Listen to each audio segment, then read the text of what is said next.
Hello everyone, welcome to my channel. Chào mừng quý vị và các bạn đã đến với kênh của Tiến Vlog. Hôm nay lại là ngày cuối tuần, Tiến lại ra sân sau của nhà mình để tưới nước cho cây và rau của mình. Các bạn nhìn thấy góc vườn rất quen thuộc đúng không ạ? Nếu như các bạn đã từng theo dõi video của Tiến thì các bạn sẽ nhìn thấy những chậu cây của mình.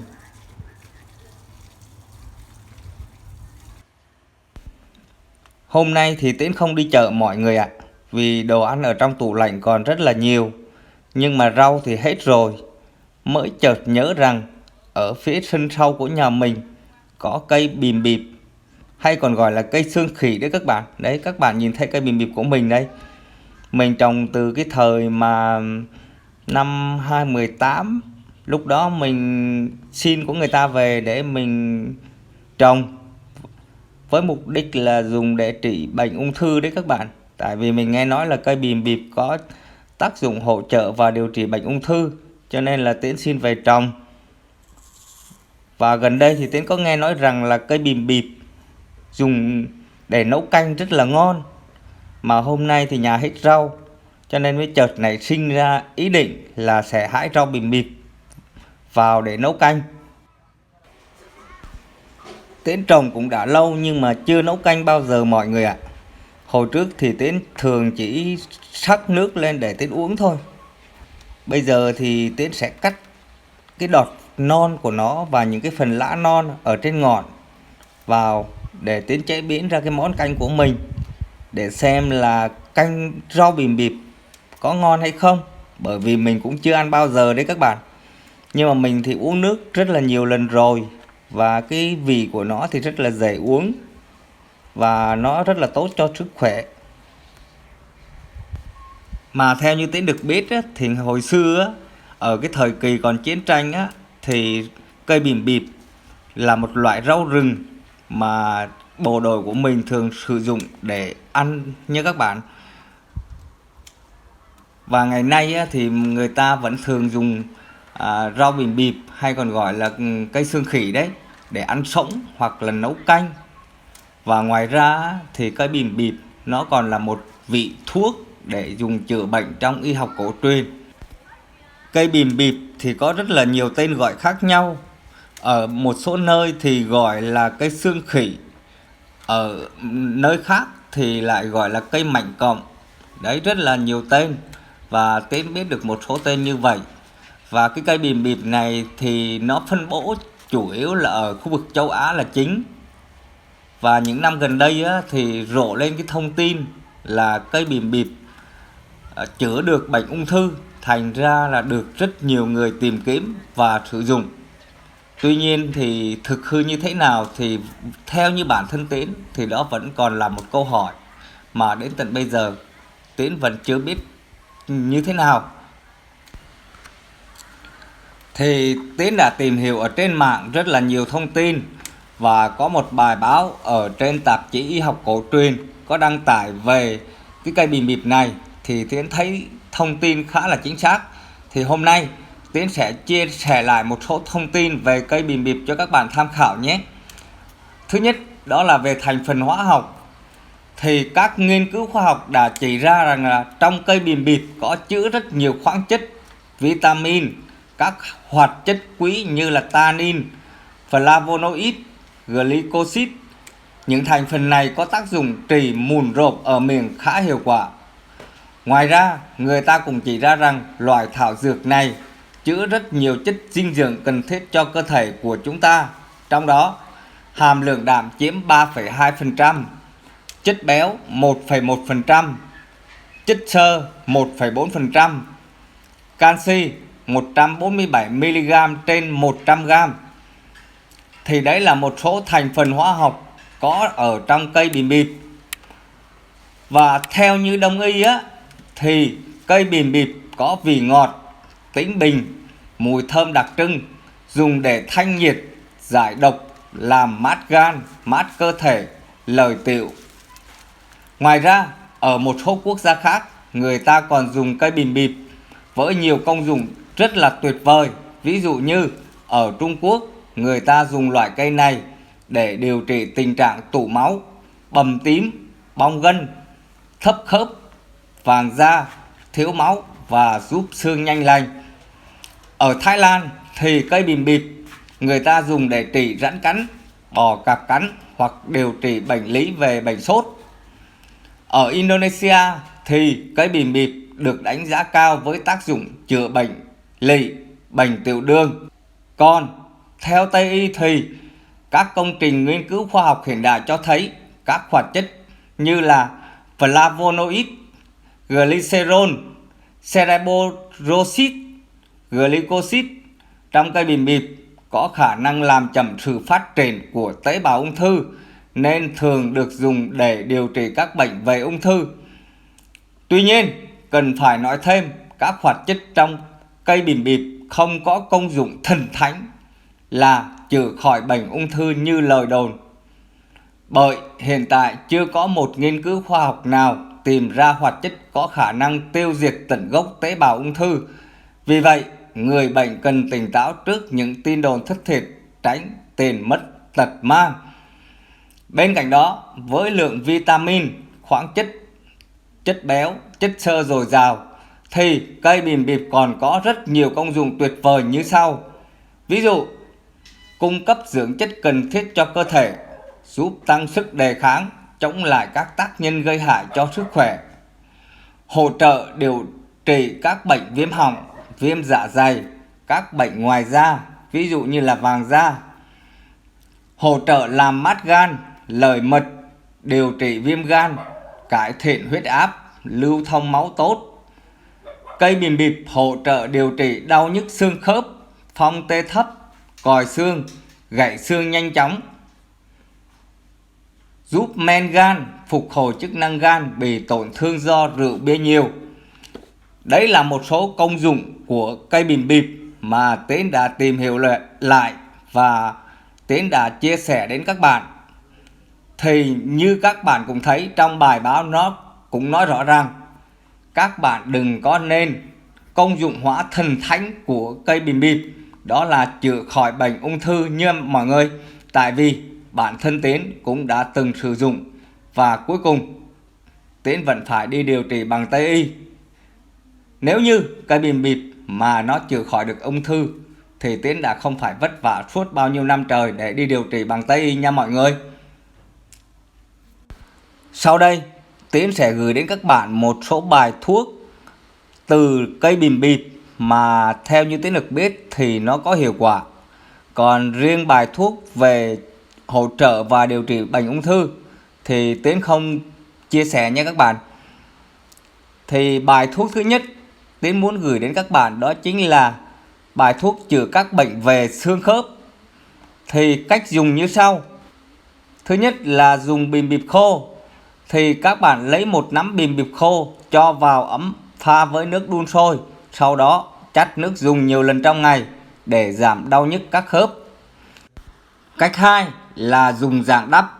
Các bạn chuẩn bị 50g mỗi thứ đại hành sâm, lá ngải cứu và 80g lá bìm bịp. Đem nguyên liệu trên đi rửa sạch.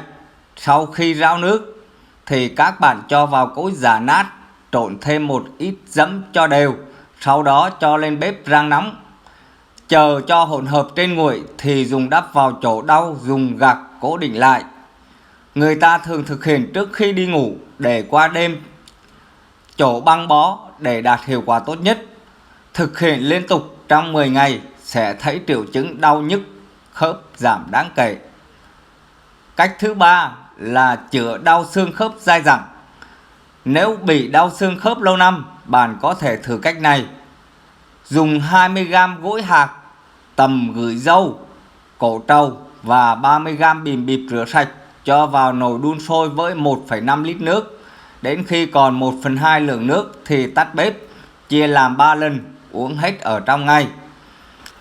Và một bài thuốc thứ hai mà Tiến muốn gửi đến các bạn đó chính là cách dùng cây bìm bịp để chữa bệnh trí. Thì các bạn dùng từ khoảng 7 đến 10 lá bìm bịp tươi, đem rửa sạch với nước muối loãng rồi giã nát, đem đắp lên vùng hậu môn bị trí. Ngày thực hiện 2 lần, tình trạng đau rát xa mũi trị sẽ cải thiện rõ. Bài thuốc thứ ba mình muốn gửi đến các bạn đó chính là dùng cây bìm bịp để chữa bệnh miệng lở loét. Thì các bạn lấy một nắm lá bìm bịp to, đem rửa sạch rồi giã nát. Sau đó cho thêm một ít nước lọc vào để chắt lấy nước cốt uống. Dùng phân bã đắp lên chỗ bị lở loét, tiến hành 2 lần trên 1 tuần. Ngoài ra, bạn nên kết hợp với súc miệng bằng nước muối và vệ sinh răng miệng sạch sẽ hàng ngày. Bài thuốc thứ tư đó là dùng để điều hòa huyết áp. Thì ngoài nổi tiếng với công dụng điều trị về các bệnh về xương khớp, thì cây bìm bịp còn được biết đến với vai trò là điều hòa huyết áp. Thì cách dùng: cách thứ nhất, bạn chỉ cần lấy lá và rễ cây bìm bịp đem phơi khô rồi hãm nước uống hàng ngày. Cách thứ hai là dùng 9 lá cây bìm bịp tươi, sau đó nhai rồi nuốt từ từ, sau đó nằm nghỉ để huyết áp trở lại bình thường. Thì đấy là một số bài thuốc mà Tiến tìm hiểu được và chia sẻ lại với các bạn. Còn khi các bạn sử dụng thì các bạn hãy nên tham khảo ý kiến của bác sĩ để các bạn sử dụng loại cây bìm bịp trong việc chữa bệnh của mình nhé. Còn những thông tin Tiến cung cấp chỉ mang tính chất tham khảo thôi ạ.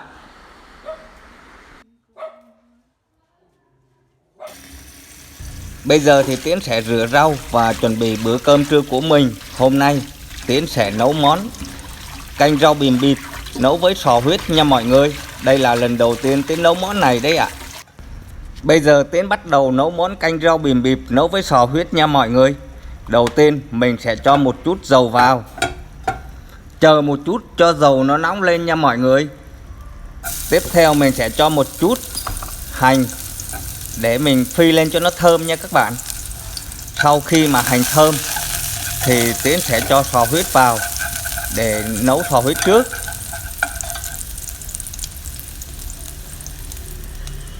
Đây là sò huyết này mọi người. Sò huyết này hôm bữa anh trai Tiến về quê mang vào đấy ạ.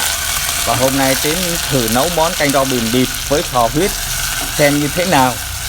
Thực ra thì từ trước tới giờ Tiến chưa nấu món này bao giờ mọi người ạ. Cho nên là hôm nay tự chế biến ra công thức và tự nấu thôi. Còn không biết ngon dở hay như thế nào thì mình vẫn chưa biết được, tại vì mình chưa có ăn bao giờ. Đấy, sò huyết mình đã đảo đều lên cho nó chín rồi các bạn ạ. Bây giờ mình sẽ cho nước vào. Vì để tiết kiệm thời gian trong quá trình quay video, cho nên là Tiến đã cắt bớt một số công đoạn.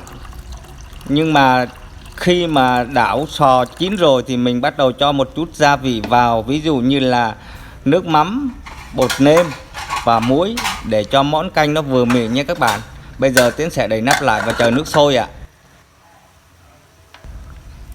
Nồi canh của mình đã sôi rồi các bạn ạ. Bây giờ Tiến sẽ cho rau bìm bịp vào nhé. Mình sẽ đun trong vòng khoảng 2 phút cho rau bìm bịp nó chín đều, với lại nó được thấm gia vị đấy các bạn.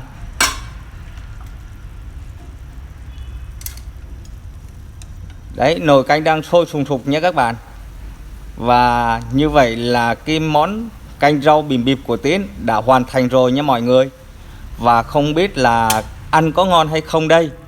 Tiến cũng đang rất tò mò, tại vì là chưa ăn bao giờ mà chỉ nghe người ta nói là nấu canh rau bìm bịp thôi mọi người ạ.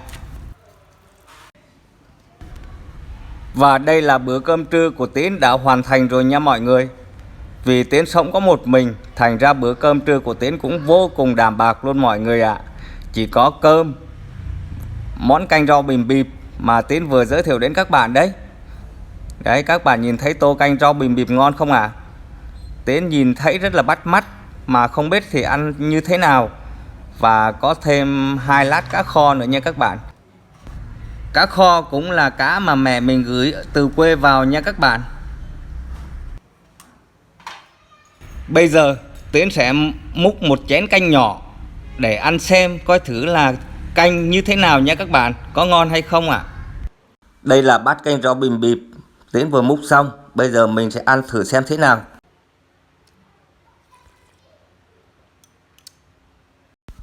Ồ, Cái nước của nó rất là ngọt các bạn ạ.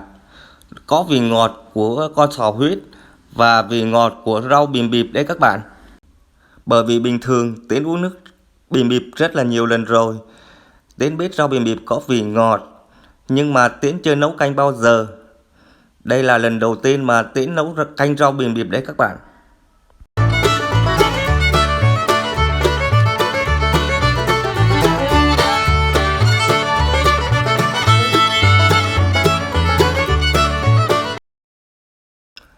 Ăn rất là ngon các bạn ạ.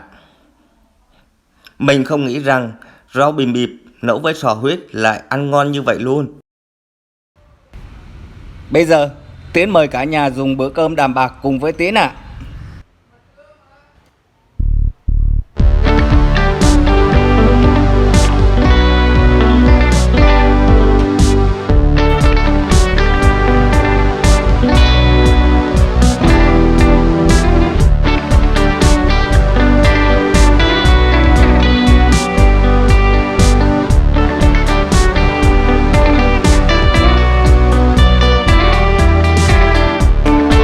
A few moments later.